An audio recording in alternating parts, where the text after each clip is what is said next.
Hi everyone, I'm Marlow Felton. I'm your sidekick. This is my sidekick, Chris. Otherwise I'm known as... her boyfriend. Yes, he is my boyfriend. Don't tell Chris. Yeah, don't. Don't tell Chris I'm here. He might know. Oh my gosh. He'll get notification of this video. He will. He'll see it on Facebook. So, anyway, we're delirious. We're here to share. We're here to share with you. It's rainy out. Yeah. We're here to share with you today 12 characteristics of financially harmonious couples. And we've learned these characteristics from our own experience and from 19 plus years in the financial services industry, working with harmonious couples and non-harmonious couples. Seen a lot of those. We have. So that's how we know. There's one right now. Honey. There's one over there. Honey, okay. That's not funny. It's not funny. So what we mean by financially harmonious is meaning that they're on track for their financial goals and dreams. They have a sound financial plan. They have their head straight around money. They share well. Well, there's 12 of them. I know, but that's what I mean by financially harmonious. So these are 12 characteristics that make up those couples. Thanks, honey. Number one is... What's number one? They say that they're on the same page. They actually are. They actually are on the same page. Yeah. Right. Yeah. So when you say on the same page... What do you have to say about that? Being on the same page, meaning that they are in agreement about how to spend their money, how to save their money, where they're going financially, and things like that. It helps avoid some arguments when you're on the same page. They have clarity. Yes, My clarity. favorite Clarity is words. very important. So that's number one. Okay, what's number two? Number two is they have a mutually agreed upon financial segregation system that works for them. So we firmly believe in segregating funds, and every financially harmonious couple that we know has some segregation system. So they have accounts set up and earmarked for different uses, and that way they have accountability with how they spend their money. So a segregation system is really important to have accountability and to make sure you're not dipping into something to pay for something else. Yes. Because that blows things up and it just doesn't work. They have fund accounts. Yeah. So number three is they focus on what they want, they communicate on it, and they plan just on it. Just like us. Just like us. They focus on what they want, not what they don't want, which is where most people live their lives. True. They focus on what they don't want. And they think if they focus and pay attention to what they don't want and talk about what they don't want, they think that that's going to help it go away. But we call that throwing out poop-covered boomerangs. Because what happens if you throw a poop-covered boomerang out? You get poop back. Okay, so there you go. So don't throw do that. poop-covered boomerangs. Focus on what you want, not what you don't want. Okay. All right, so number four, the fourth characteristic of financially harmonious couples is they respect money, theirs, others, and each other's. There you go. Yeah, so that's an important one, is respecting the other's financial needs and not just your own, because you're a team, right? Yep. Aren't we a team? Yep. We're a pretty good team. What do you think? I'm your sidekick. And he's such a good... As long as I'm her sidekick. Yeah. We're a good team. Oh boy. And he's such a good sport about me calling him my sidekick freak. too. Anyway. Oh my gosh. Okay, so what's number five? They feel that money is good and that they deserve to be wealthy. They deserve to have a great life. Money is good. Our Spiritual Economics, my favorite quote is, great book by Eric Butterworth, money's good, money's God in action. Bam! Yeah. How you like them apples? So what I always say is money isn't everything, but it's important. And it's not the money, it's the experiences, the peace of mind. And so financially harmonious couples understand that, and that's why they believe that money is good and not bad. Okay, what's six? So number six is they share a dream and are committed to creating that reality. So once again, they're a team, and so they're committed to that dream and they're focused on the dream together. Yep. Right? Yep. So what's number 7? 7 is they utilize each other's strengths and they work toward their goals together, which is important and goes back to clarity. And most couples that we meet, unfortunately, are busy. They're busy. Mm-hmm. And the issue with all this stuff is it's not hard. It's just easier not to.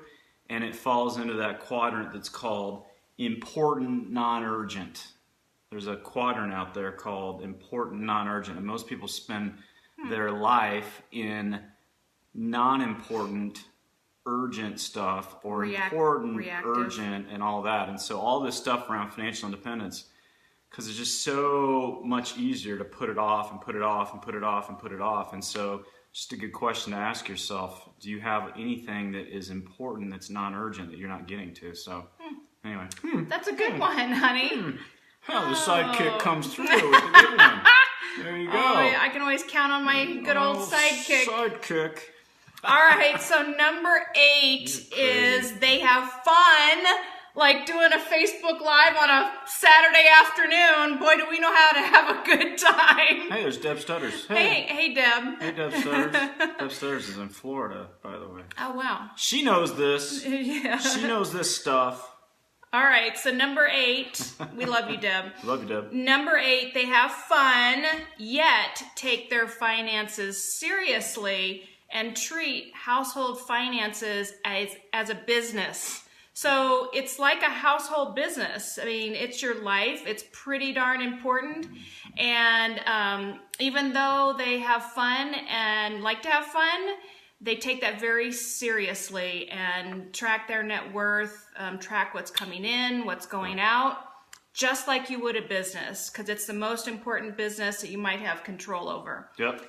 So that's actually one of my favorites. So what's the next one? 9 is they see their money as theirs regardless of where it comes from. So true. So as I always say, the best relationships share the best. That might be a hard pill for some people to swallow. You heard it here first. The best relationships share the best. Yep. So how good are you at sharing, and do you really see the money as yours together, and regardless of the source? Because we've seen, haven't we seen over the years, we've seen sources and streams change. It can change, right? Well, yeah.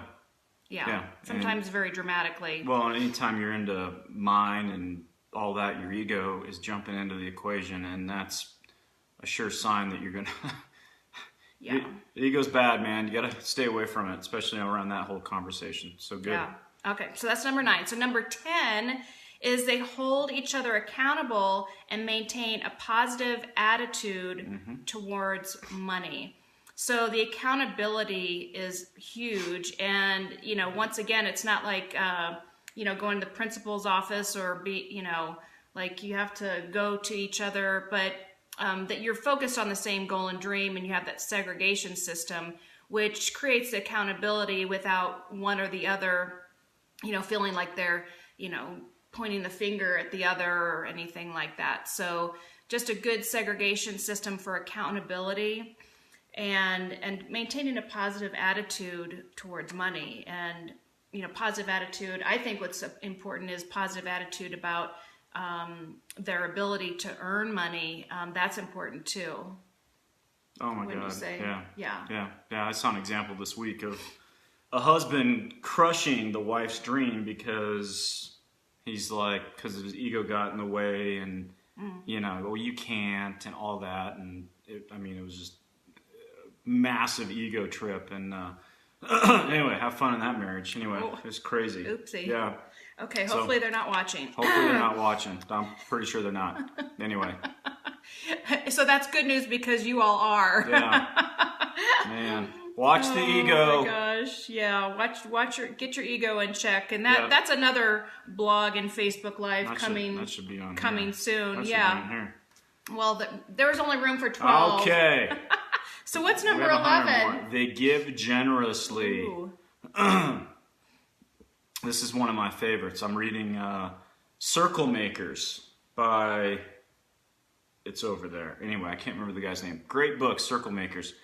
And he talks about having giving goals. And him and his wife, he's a preacher and has a gigantic organization all over the world. And he set a giving goal. I've actually never heard of this, but him and his wife, their goal is to give away $10 million over the course of their lifetime. Wow. So I guess we got to talk about that. But he said, she's like, I want to give, but no, $10 million. I'm a giver. I'm a giver. Nope.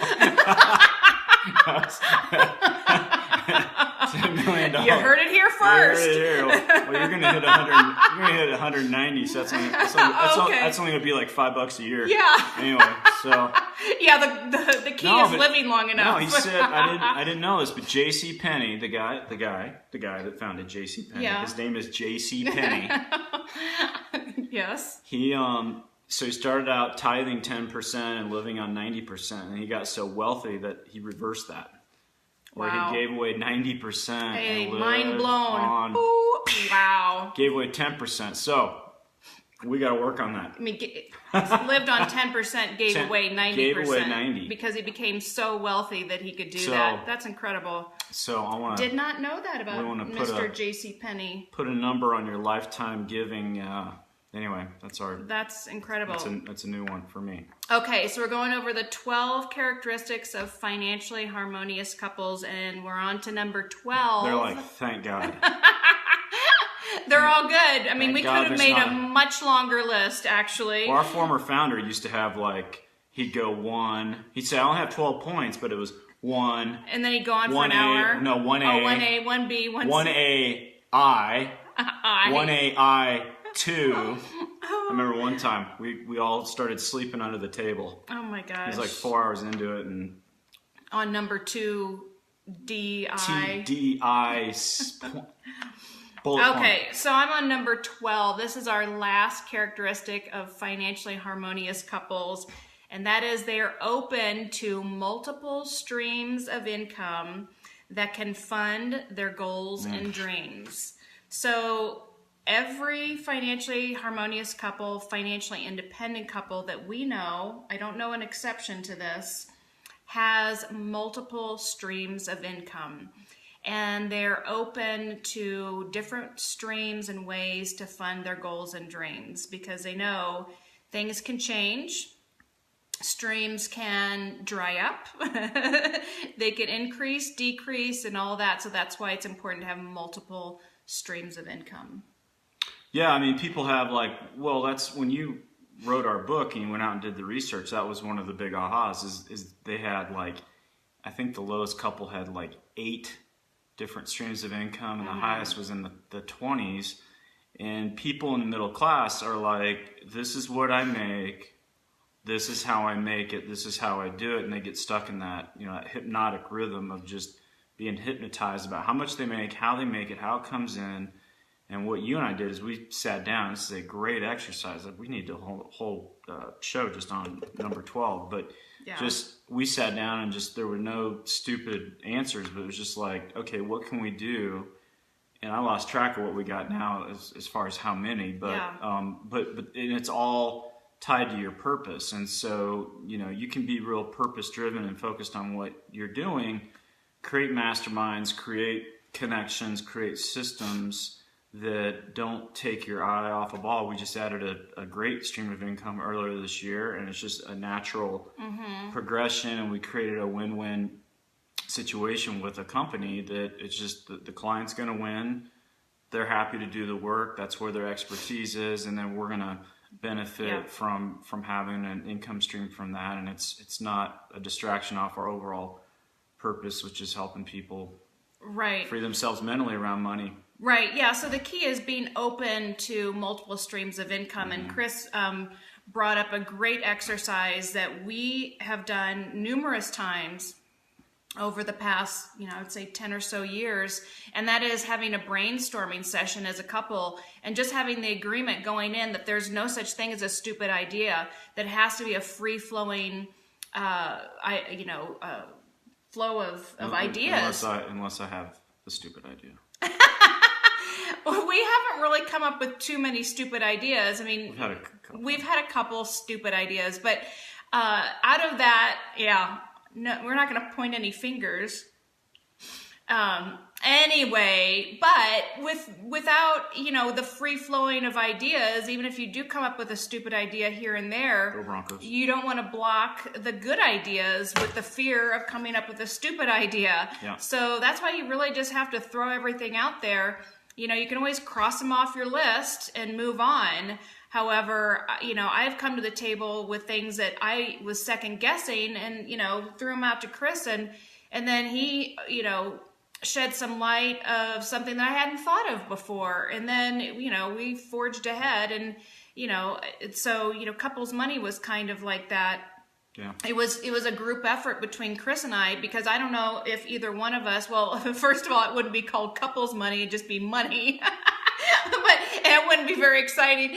But, without the two of us putting our heads together on it, it wouldn't have taken on what it is today without us both throwing in our ideas on that. Well, I think that's the key with all this is these 12 steps and what we're talking about. It's to create a mastermind. And the first necessary ingredient to having a mastermind is harmony. And so, and a marriage is supposed to be a mastermind, but often we see couples, it's not a mastermind. They're working against each other because of their ego and their resentment, or what I call their mental models about, hey, here's how the world needs to look.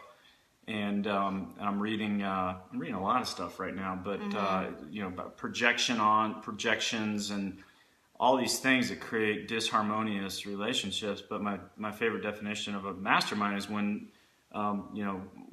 two or more people come together in the spirit of harmony, an invisible third mind appears and basically gives that mastermind of two or more people inspiration.